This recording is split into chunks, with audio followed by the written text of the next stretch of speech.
Shalom anak-anak sekalian yang ada di rumah, yang sedang menonton dan menyaksikan ibadah kita pada pagi hari ini. Kita bersyukur kepada Tuhan yang memelihara kita sampai hari ini. Dan saat ini kita bersama-sama mau belajar firman Tuhan. Kita mau diberkati oleh Tuhan melalui firman-Nya. Tapi sebelum kita lebih lagi masuk ke hadirat Tuhan, kita akan menyanyikan satu pujian, hanya dekat Allah saja aku tenang. Oke?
Tutup mata, lipat tangan, kita mau berdoa. Kami datang kepada Tuhan Yesus di pagi hari yang berbahagia ini. Kami mengucap syukur karena Tuhan sangat baik dan teramat baik bagi kehidupan kami, anak-anak remaja. Terima kasih untuk tuntunan Tuhan, lawatan Tuhan bagi kami, secara khusus bagi anak-anak kami yang lulus SMA dan akan melanjutkan ke perguruan tinggi. Terima kasih Tuhan karena Engkau tetap memberkati mereka dalam perjuangan mereka selanjutnya. Dan secara khusus pagi hari ini Tuhan, kami mau meninggalkan semua kesibukan kami, kami mau duduk di kaki Tuhan seperti Maria yang mengambil waktu untuk mendengarkan Tuhan berbicara, merenungkan firman Tuhan. Kiranya Roh Kudus pimpin kami, urapi kami, berikan kami hikmat pengertian untuk memahami kebenaran firman-Mu dan melakukannya. Terima kasih Bapa. Kami sambut firman-Mu di dalam nama Tuhan Yesus kami berdoa. Amin. Baik anak-anak yang Tuhan Yesus kasihi, pagi hari ini kita mau belajar dari satu kebenaran firman Tuhan, yaitu dari 1 Timotius 4 ayat 1 sampai 16. Jadi 1 Timotius 4 ayat 1 sampai dengan ayat 16. Memang agak panjang ya, agak panjang ayat ini, tapi kita tidak harus baca sampai keseluruhan. Hanya poin-poin penting yang nanti akan kita baca untuk kita renungkan bersama-sama dengan tema menerima atau mengubah. Ya, menerima atau mengubah. Jadi anak-anak pilih yang mana? Kamu pilih untuk menerima saja atau kamu pilih untuk mengubah? Nah, nanti kita mau belajar dalam firman Tuhan ini.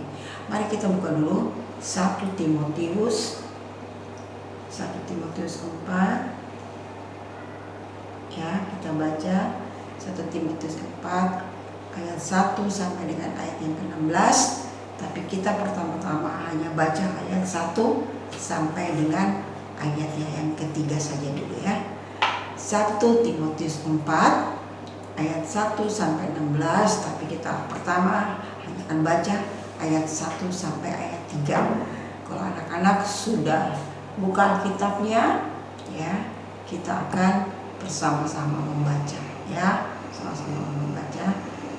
1, 2, 3. Tetapi Roh dengan tegas mengatakan bahwa di waktu-waktu kemudian ada orang-orang yang akan murtad lalu mengikuti roh-roh penyesat dan ajaran setan-setan, oleh tipu daya pendusta-pendusta yang hati nuraninya memakai cap mereka.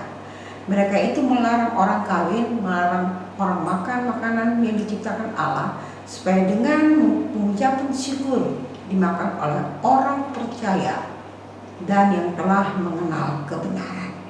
Jadi ini poin pertama yang kita mau renungkan ya pada pagi hari ini ya, di dalam ayat 1 dan ayat sampai dengan ayat yang ketiga. Di situ menjelaskan bagaimana ada orang-orang yang mereka berkata mereka ada dalam gereja tapi kemudian mereka murtad ya, karena ajaran-ajaran yang masuk adalah ajaran-ajaran yang tidak benar, ajaran-ajaran yang bertentangan dengan firman Tuhan, ajaran-ajaran yang menyesatkan, sehingga akhirnya orang-orang ini menjadi murtad. Jadi poin pertama yang kita mau renungkan adalah menghadapi orang-orang yang murtad dan penyesat ya. Di dalam ayat yang kita baca tadi jelas dilihat bahwa ada orang yang murtad ya, akhirnya menjadi penyesat ya. Dan mereka semua itu ada di dalam lingkungan gereja, bukan di luar gereja, di lingkungan gereja ya. Yang namanya orang Kristen, mereka ada dalam gereja. Tapi apa yang terjadi? Karena iman mereka lemah, pengetahuan mereka akan firman Tuhan yang lemah, kurangnya pemahaman akan kebenaran firman Tuhan, sehingga akhirnya membuat mereka murtad ya, murtad. Lalu mereka menyesatkan orang-orang juga yang ada di dalam lingkungan gereja. Nah, inilah pengalaman yang dihadapi oleh seorang yang bernama Timotius. Timotius ini seorang muda ya, seorang muda, tapi dia sudah ada di dalam lingkungan seperti ini dan dia harus menghadapi hal seperti ini ya. Dia harus menghadapi hal seperti ini, dan ini tidak mudah untuk dia sebagai seorang muda menghadapi hal-hal seperti ini, tantangan seperti ini. Kalau bukan karena Paulus yang selalu menguatkan dia, menasihati dia, kalau bukan karena Tuhan dan Roh Kudus yang ada dalam dia memimpin dia senantiasa, mungkin dia tidak mampu untuk menghadapi situasi seperti ini. Tetapi kita lihat di sini bahwa di dalam kesemuanya itu dia mampu. Artinya bahwa karena dia membiarkan dirinya selalu dituntun dan dipimpin oleh Roh Allah, karena dia senantiasa mendengarkan nasihat-nasihat yang disampaikan oleh Paulus, sehingga dia bisa bertahan menghadapi situasi seperti itu di dalam jemaat, di dalam gereja yang dia pimpin. Itu karena Tuhan yang menolong dia. Nah, anak-anak yang Tuhan Yesus kasihi, kita mungkin berada juga dalam lingkungan-lingkungan seperti itu. Mungkin saat ini tidak, tapi bagaimana dengan situasi kita di lingkungan kita, di rumah kita, bahkan di sekolah di mana kita berada? Kita pasti menghadapi orang-orang yang seperti ini ya, yang berkhianat terhadap kita. Dan bagaimana sikap kita? Kita belajar dari Timotius. Di dalam kenyataan seperti ini, Timotius tidak menjadi geram, menjadi marah dengan orang-orang itu, tapi Timotius menyerahkan kepada Tuhan. Nah, anak-anak, mari kita belajar untuk menjadi seperti Timotius yang tidak geram, tidak marah, tapi menyerahkan semuanya kepada Tuhan. Ketika engkau menghadapi orang-orang seperti ini ya, yang murtad atau yang berkhianat terhadapmu, belajar untuk tidak membenci mereka, tapi menyerahkan mereka kepada Tuhan. Situasi yang kau hadapi bukanlah situasi di mana semua baik, semua enak, apalagi di lingkungan pendidikan. Tidak semua orang-orang yang ketemu itu orang-orang yang baik, yang tulus, yang jujur terhadap engkau. Tapi ada yang berkhianat, ada yang suka memfitnah, suka menjelekkan. Tapi bagaimana engkau menghadapi mereka? Serahkan kepada Tuhan. Biarkan Tuhan yang membela-mu, biarkan Tuhan yang bekerja, sehingga segala sesuatu akan mendatangkan kebaikan bagimu. Itu poin pertama yang kita lihat. Yang kedua kita lihat di dalam ayat yang keempat dan ayat yang kelima, di situ berkata, karena semua yang diciptakan Allah itu baik, dan suatu pun tidak ada yang haram jika diterima dengan ucapan syukur, sebab semuanya itu dikuduskan oleh firman Allah dan oleh doa. Jadi segala sesuatu yang Tuhan ciptakan itu, firman Tuhan katakan tidak ada satu pun yang haram. Ya, mungkin dalam perjanjian lama ada binatang-binatang yang dikhususkan untuk tidak boleh dimakan oleh bangsa Israel, ya, dan sebagainya. Ada banyak hal yang menjadi pantangan, larangan, ya. Tapi ketika Yesus datang menggenapi semuanya, maka semua ciptaan itu tidak ada yang haram. Ya, kata firman Tuhan, ya, dalam ayat 4. Karena apa? Sebab semua dikuduskan oleh firman dan oleh doa. Artinya anak-anak, tidak ada satu hal pun yang haram, karena semua diciptakan oleh Tuhan.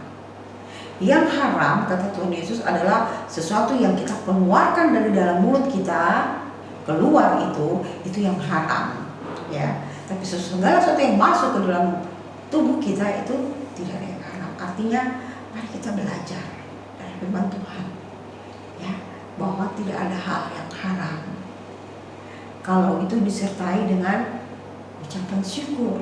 Jadi mari kita belajar untuk terus mengucap syukur dalam segala hal. Karena mengucap syukur itu dikehendaki Tuhan dalam hidup kita. Dan ingat selalu bahwa segala sesuatu itu halal. Segala sesuatu yang diciptakan Tuhan itu halal. Karena dikuduskan dalam firman dan doa. Jadi anak-anak yang Tuhan Yesus kasihi, jangan lagi ada yang kata, oh itu haram, saya nggak mau makan yang itu. Oh ini nggak boleh, itu nggak boleh. Kecuali engkau sakit, penyakit tertentu yang pantangannya makan ini dan makan itu, ya itu mungkin. Tapi kalau selama tidak ada pantangan apapun, segala sesuatu itu halal. Jadi jangan kita katakan haram, karena jelas firman Tuhan di dalam 1 Timotius 4 ayat 4 ini jelas mengatakan demikian. Yang berikut yang kita mau lihat, marilah menjadi pelayan Kristus yang baik.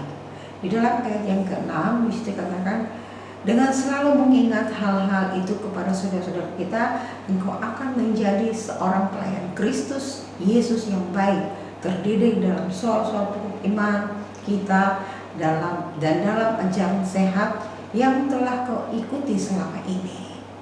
Ya, di sini Timotius dinasihati oleh Paulus supaya dia menjadi pelayan Kristus yang baik. Bagaimana caranya menjadi pelayan Kristus yang baik?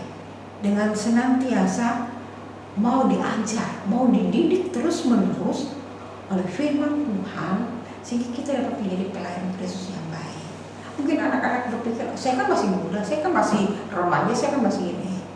Melayani Tuhan tidak harus tunggu anak-anak dewasa, sudah tua, sudah berumur cukup. Melayani Tuhan mulai sedini mungkin, dengan talenta, dengan karunia yang Tuhan berikan. Mari kita lakukan itu.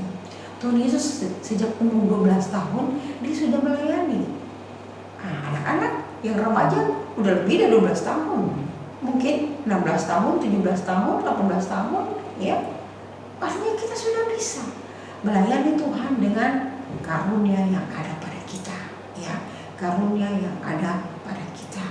Di dalam ayat 14 dan 15 di situ Paulus jelas mengatakan buat Timotius bahwa jangan lalai dalam mempergunakan karunia yang ada padamu, yang telah diberikan kepadamu oleh nubuat dan dengan penumpangan tangan sidang penatua. Perhatikanlah semua itu, hiduplah dalamnya, supaya kemajuanmu nyata kepada semua orang.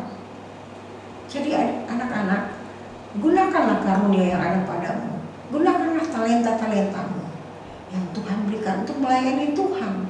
Mungkin engkau hanya bisa jadi singer, mungkin engkau bisa jadi penerima tamu, ya. Lakukanlah itu, persembahkanlah itu untuk Tuhan, ya. Karunia-karunia yang ada padamu. Mungkin engkau bisa main musik, bisa menari, bisa memberi nasihat. Lakukan itu, karena jelas jelas Paulus tegaskan supaya Timotius benar-benar mengobarkan karunia-karunia yang ada padanya. Jadi Tuhan juga mau anak-anak kalian juga mengobarkan karunia-karunia yang ada padamu untuk kemuliaan Tuhan. Ya, jangan malu. Ya, jangan malu. Mari mulailah menyerahkan hidupmu menjadi alat Tuhan, walaupun masih muda, masih remaja, dan itu yang Tuhan mau. Ya. Yang berikut, latihlah dirimu beribadah. Ya, 7b sampai 9 di situ katakan, ya, 7b sampai 9, latihlah dirimu beribadah. Latihan badannya terbatas gunanya, tetapi ibadah itu berguna dalam segala hal, karena mengandung janji baik untuk hidup ini maupun untuk hidup yang akan datang. Perkataan ini benar dan patut diterima sepenuhnya. Latih diri untuk beribadah, rajin beribadah, jangan malas.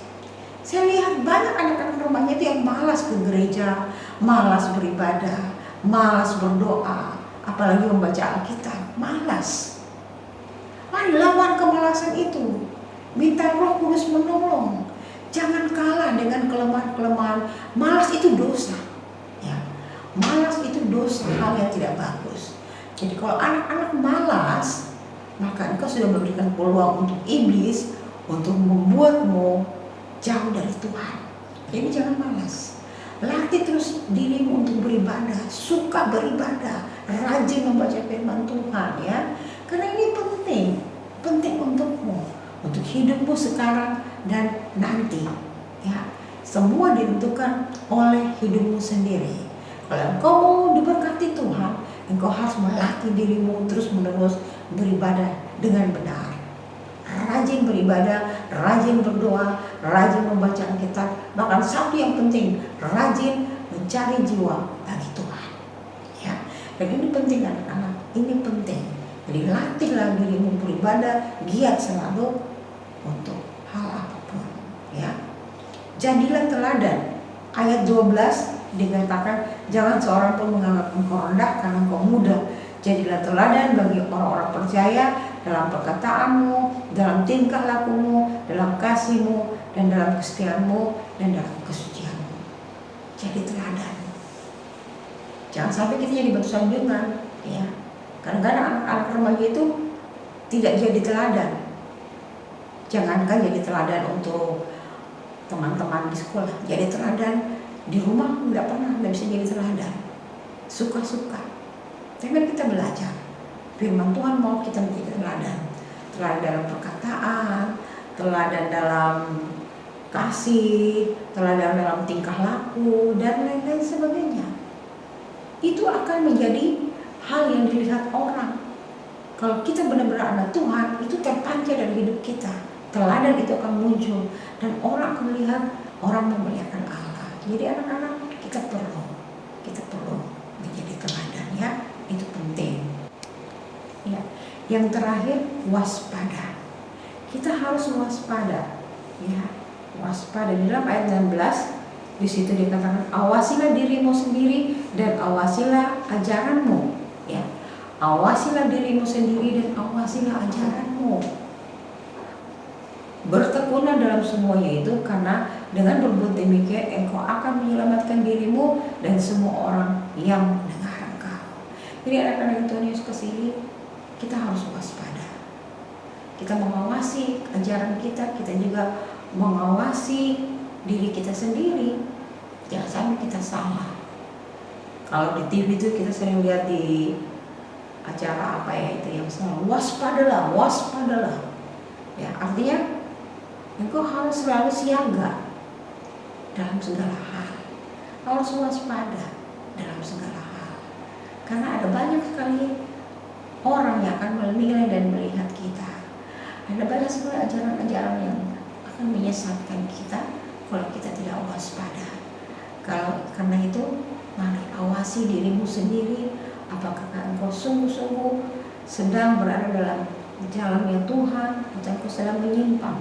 Kalau menyimpang, mari kembali dan tetap waspada di jalanmu.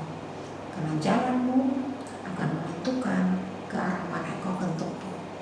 Kalau engkau berjalan di jalan Tuhan, Kalau engkau berjalan di jalan kebenaran, maka otomatis tujuan akhirmu akan menikmati surga.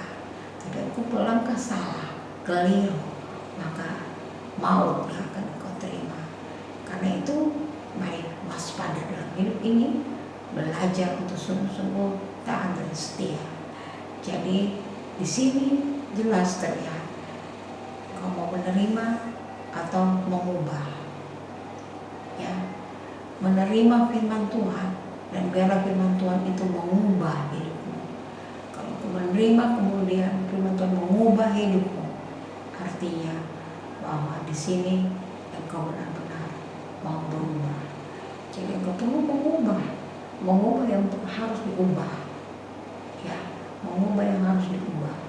Karena itulah yang dikehendaki Tuhan dalam hidupmu. Jadi biarlah firman Tuhan ini memberkati anak-anak semua yang ada di rumah dan juga saya yang ada di sini. Tuhan berkati anak-anak semua. Amin. Mari kita berdoa. Bapa, kami bersyukur untuk firman-Mu yang sudah kami renungkan bersama.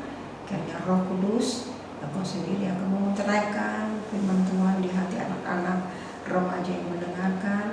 Biarlah hikmah, tuntunan dan pimpinan-Mu memberkati dan menyertai mereka semua. Jadikan firman Tuhan ini rema bagi hidup mereka, sehingga mereka bertumbuh berbuah di dalam Tuhan. Sekali lagi aku berdoa untuk anak-anak remaja kami, berkati hidup mereka, masa depan mereka, biar hati mereka cinta Tuhan sungguh-sungguh, sehingga kehidupan mereka akan memancarkan kemuliaan Tuhan. Ampuni dosa mereka yang kadang-kadang lalai untuk taat dan setia, Tuhan ampuni dan pahala hidup mereka. Dalam nama Tuhan Yesus kami mengucap syukur. Haleluya. Amin.